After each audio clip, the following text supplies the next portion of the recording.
오늘 말씀은 사도행전 16장 16절에서 40절까지 말씀인데요. 25절에서 34절까지만 읽도록 하겠습니다. 한밤중에 바울과 실라가 기도하고 하나님을 찬송하며 죄수들이 듣더라. 이에 갑자기 큰 지진이 나서 옥토가 움직이고 문이 곧 다 열리며 모든 사람의 매인 것이 다 벗어진지라. 간수가 자다가 깨어 옥문들이 열린 것을 보고 죄수들이 도망한 줄 생각하고 칼을 빼어 자결하려 하거늘 바울이 크게 소리질러 이르되 네 몸을 상하지 말라. 우리가 다 여기 있노라 하니 간수가 등불을 달라고 하며 뛰어들어가 무서워 떨며 바울과 실라 앞에 엎드리고 그들을 데리고 나가 이르되 선생들이여 내가 어떻게 하여야 구원을 받으리이까 하거늘 이르되 주 예수를 믿으라. 그리하면 너와 네 집이 구원을 받으리라 하고 주의 말씀을 그 사람과 그 집에 있는 모든 사람에게 전하더라. 그 밤에 그 시각에 간수가 그들을 데려다가 그 맞은 자리를 씻어주고 자기와 그 온 가족이 다 세례를 받은 후 그들을 데리고 자기 집에 올라가서 음식을 차려주고 그와 온 집안이 하나님을 믿음으로 크게 기뻐하니라. 아멘. 아침 묵상을 들으시는 모든 성도님들에게 하나님의 은혜가 있기를 간절히 소망합니다. 빌립보에서 바울 일행이 기도하는 곳으로 가다가 점치는 귀신 들린 여종을 만났었습니다. 그런데 이 여인이 바울 일행을 여러 날 동안 계속 따라다녔습니다. 이에 바울이 심히 괴로워했다라고 성경은 기록하고 있습니다. 왜 바울은 심히 괴로워했을까요? 이 여인이 어떤 사람이죠? 귀신 들린 사람입니다. 17절을 보면 이 여인이 이 사람들은 지극히 높은 하나님의 종으로서 구원의 길을 너희에게 전하는 자라 이렇게 사람들에게 외치며 다녔다고 합니다. 분명히 이 여인이 하는 말은 틀린 말은 아닙니다. 바울 일행은 하나님의 종으로서 구원을 선포하고 구원의 길을 전하는 사람들이었습니다. 그런데 정상인도 아니고 귀신 들린 사람이 바울 일행을 계속 쫓아다니면서 옆에서 이런 말을 또 계속 소리 지르며 말한다 한번 생각을 해보세요.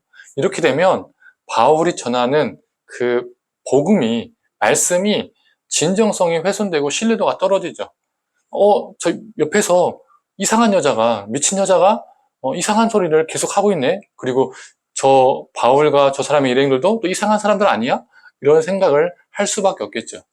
그러니 얼마나 바울이 답답하고 또 짜증도 나고 괴로움을 겪었던 것이죠. 꾹꾹 참다가 바울이 예수의 이름으로 나오라 이렇게 명하자 귀신이 즉시 나갑니다. 악한 영과 사탄의 권세는 복음 전파를 좋아하지 않습니다. 매우 교묘한 방법으로 그 복음의 확장성을 막으려 하죠. 그런데 오늘 본문은 예수 그리스도 앞에서 그 방해도 무너짐을 보여주고 있습니다. 악한 영에 사로잡혀 오랫동안 불쌍한 삶을 살았던 이 여인이 이제는 그 귀신으로부터 해방이 되었죠. 자유를 경험하게 된 것입니다. 그리고 정말 기쁜 일이 일어난 것이죠. 그런데 이것을요, 기쁘지 않게, 달갑지 않게 생각했던 사람들이 있었습니다. 그들은 이 귀신 들린 여인을 이용해서 돈벌이를 했던 사람들이었습니다. 귀신이 그 여인에게서 나가자 자신들에게 어떤 일이 닥치게 된 겁니까? 자신들의 이익이, 손실이 생긴 겁니다. 더 이상 이 여인을 이용할 수가 없잖아요. 귀신 들었다가 사람이 살아났는데 그들은 기뻐한 것이 아니라 자신들의 사업의 손익계산을, 돈계산을 하고 있었습니다. 예전이나 지금이나 사람을 사람으로, 생명으로 보지 않는 존재들이 있습니다. 사람을 이용의 도구로, 돈벌이 수단으로 종처럼 생각하는 사람들이 있죠. 얼마 전에도 어떤 회사가 기사에 나왔었죠. 이 회사 대표라는 사람이 직원들을 때리고 막말과 욕을 하는 내용이 뉴스 기사에 나온 적이 있습니다. 그들에게는 사람보다 돈이 더 중요한 거죠. 돈이면 사람을 함부로 해도 된다라는 생각이 그들의 인식 가운데 있는 겁니다. 돈벌이를 잃은 그들은 바울과 실라를 고소합니다. 바울과 실라는 옷찢김을 당하고 매를 맞고 옥에 갇히게 되죠. 어둠의 정사, 이 세상의 권세는 하나님 나라와 복음의 확장이 되는 것을 원치 않기 때문에 우리가 하나님의 나라를 위해서 살아갈 때, 하나님의 복음을 위해서 살아갈 때, 우리 삶을 드릴 때 방해 공작을 할 수밖에 없습니다. 그럼에도 옥에 갇힌 바울과 실라가 기도하고 하나님께 찬송을 합니다. 갑자기 큰 지진이 일어나서 옥토가 움직이고 그 다음에 문이 열리고 모든 사람의 매인 것이 다 벗겨졌습니다.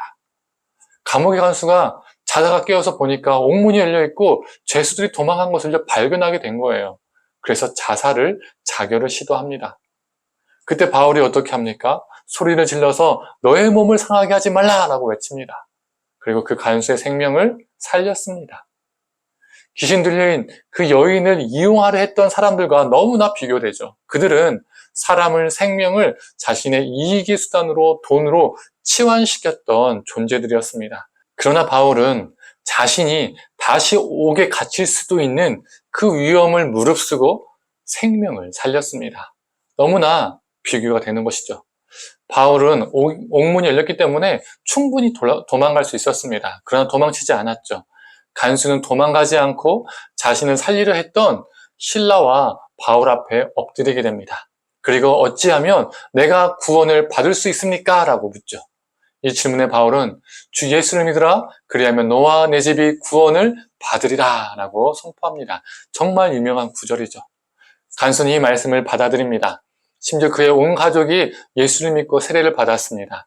그리고 34절에는 이렇게 말합니다. 그와 온 집안이 하나님을 믿음으로 크게 기뻐하니라. 오늘 본문은 사람을 귀한 생명으로 보지 않고 돈으로 보는 사람들은 속박과 죽음을 몰고 왔음을 보여줍니다. 그리고 그곳에는요, 기쁨이 없었습니다. 상처와 아픔만이 있었습니다. 반대로 바울과 실라는 귀신 들린 자를 자유케 하고 간수와 그의 가족들에게 생명을 전이시켰습니다. 그들 통해서 속박이 아닌 자유가, 죽음이 아닌 생명의 역사가 일어났음을 우리는 보게 됩니다. 그리고 그곳에는 참 기쁨이 있었습니다.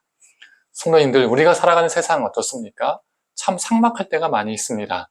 생명을 경시하고 사람을 자신의 이익의 수단으로 보는 경우가 많이 있죠. 그런 상황과 사건을 직간접적으로 경험하게 되면 참 우리는 씁쓸함을 경험합니다. 화가 나기도 하죠. 이러한 세상 속에서 우리가 한 줄기의 빛이 되었으면 좋겠습니다. 우리를 통해 속박이 아닌 자유가, 죽음이 아닌 생명이 일어나는 그 귀한 역사가 일어나기를 소망합니다. 그래서 우리가 거하는 곳마다 주님이 주시는 참 기쁨이 넘쳐나기를 간절히 축원합니다. 오늘도 그런 날이 되기를 간절히 원합니다. 함께 기도하겠습니다. 하나님, 귀신 들린 자가 그 속박 속에 살았지만 바울과 실라를 통해서 자유함을 얻고 또 간수의 생명이 죽을 뻔했지만 그의 생명을 살리고 또 그의 온 가족이 생명으로 초대되었습니다. 바울과 실라가 있는 곳에서는 생명의 역사가 또 기쁨의 역사가 일어났음을 보게 됩니다. 하지만 그 귀신 들린 여자를 이용하려 했던 그 사람들은 속박에서 그 여인이 벗어났음에도 불구하고 기뻐하지 않았습니다. 그들이 가는 곳에서는 죽음과 아픔과 상처만 있었습니다. 하나님, 우리가 그 이기적이고 악독한 사람들의 모습이 아니라 바울과 실라처럼 우리가 거하는 곳이 생명의 역사가, 그리고 자유의 역사가, 치유함의 역사가 넘쳐나게 하여 주옵소서. 감사드리며 사랑이 많으신 예수님의 이름으로 기도드립니다. 아멘.